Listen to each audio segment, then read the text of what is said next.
Hey guys, Sam here with Studio Sweat On Demand. Today I'll be talking about forward flexion. I'll tell you what that is and why we commonly see this done incorrectly and how to improve that and things to work on to prevent it. So forward flexion is basically flexing your spine from the top down. Your spine can flex two ways. You can flex from the top down or from the bottom up. I'll show you both of those on the mat because it will make a little bit more sense here to see it. So your spine can flex from like lifting the chest up, or it can flex from the bottom of your spine coming up towards the top. It can move different ways than that, but for flexion, that's what we're talking about today. Those are the two ways that your spine can move. So forward flexion is when you're lifting the upper part of the spine towards the lower part. And the reason that we see this done wrong so often and why people feel a lot of neck pain with ab work is because we're actually pulling on the neck and not using the abs to lift up. And the reason for that is because we spend so much time in our lives like rounded forward, right? Our steering wheels, our cell phones, our desks, our dinner tables, everything we do is in this position. So we're already in this position. So working the abs like that is not always the most effective way to get those muscles to fire.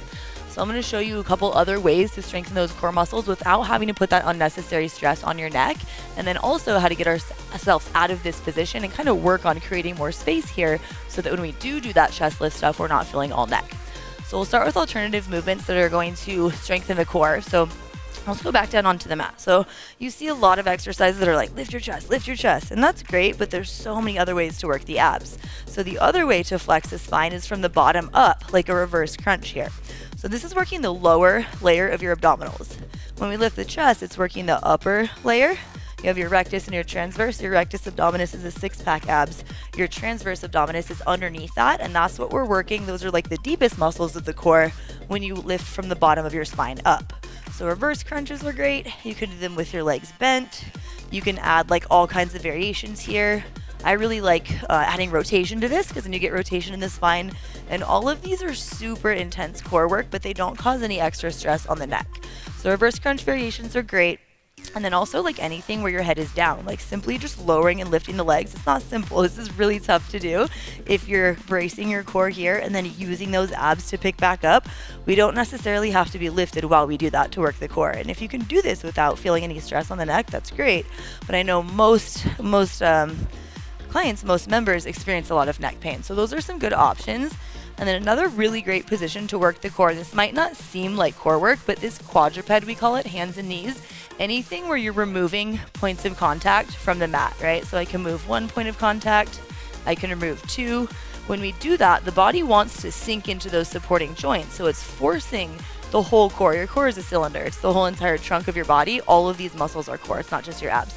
So when you remove points of contact, it's forcing all those muscles to work together to keep you in the same shape so that we're not leaning into one side. It's teaching you proper awareness and just kind of working the core in a different way.